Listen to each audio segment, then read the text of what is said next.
Do you know that a single sword could be worth more to a family than their wealth, their home, even their own legacy? In Japan, there was once no symbol more sacred than the samurai sword, a blade believed to hold the soul of its owner.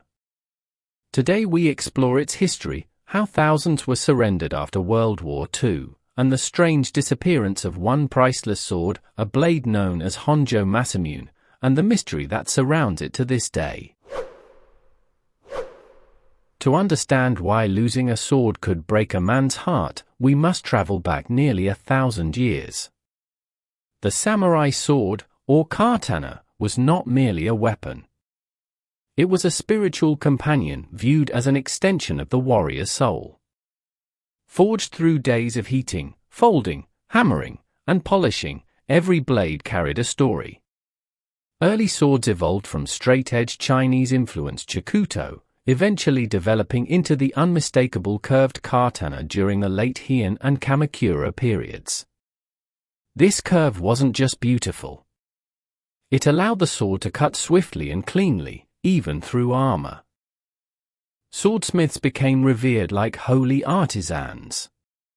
Names like Masamune and Muramasa entered legend, masters whose steel seemed almost alive.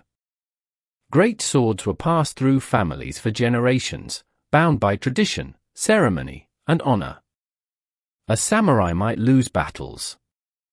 He might lose land, status, even life itself. But to lose one's sword was to lose identity. Many swords were engraved with the smith's signature, marking the maker, location, and sometimes the era of its creation. Some blades even had names, as if living beings. Heart Pisser, Moonlight Edge, Wind Child. For centuries, these swords defined Japan's warrior aristocracy. They marked weddings, peace treaties, inheritances, and deaths.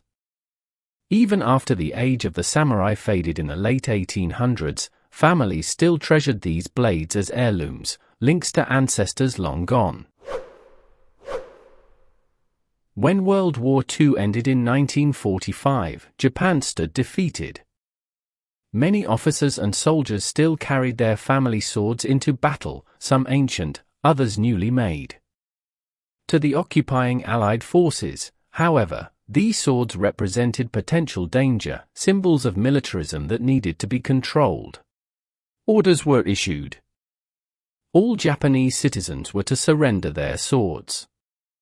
Across cities and villages, families arrived at collection points, mothers carrying bundles wrapped in silk, elderly men bowing deeply as they handed over blades that had belonged to ancestors centuries earlier. For many, it was like giving away a relative. Some wept. Some prayed. Some never recovered from the loss. Tens of thousands of swords were stored, catalogued, and in some cases destroyed. It's said that entire crates of swords were dumped into the ocean, priceless history lost forever beneath the waves. Eventually, authorities recognized that many of these swords were not modern war weapons, but national treasures. So a system was created allowing families to reclaim their swords. But only if they could prove ownership. Records were inconsistent, names misunderstood, and countless blades vanished into collections overseas. Some were returned. Some were kept by soldiers as souvenirs. Some simply disappeared.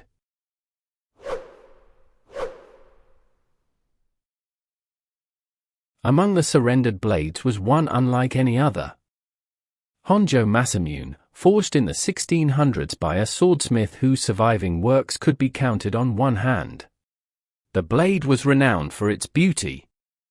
A flawless curvature, a wave-patterned hamon, a Japanese term for the visible wave-like pattern on a sword's hardened edge that shimmered like ripples on moonlit water.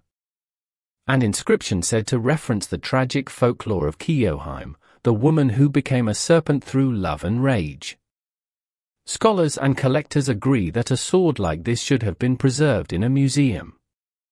Instead, after surrender and cataloguing, it vanished. In January 1946, the the sword was given to Japanese police, who then handed it to a man identified as Sergeant Coldy Bimore of the Army Forces, Western Pacific. Investigations have found no record of a Coldy Bimore serving in that capacity, leading to the conclusion that the name was a misinterpretation. Some believe he was a returning descendant reclaiming his family blade. Others think he forged documents to obtain a priceless treasure. And then there are those who whisper a more romantic possibility: that the sword simply returned to the family line it belonged to. But no proof has ever surfaced. No museum lists it. No auction has ever seen it. Honjo Masamune is still missing, its fate uncertain even 80 years later. So where is the legendary blade? Hidden in a family vault? Smuggled overseas and traded in secret? Resting in the depths of the Pacific with thousands of others? Perhaps one day, the sword will emerge, polished, shining, and reborn like the spirit it once carried. Until then, Honjo Masamune remains one of the great mysteries of post-war Japan.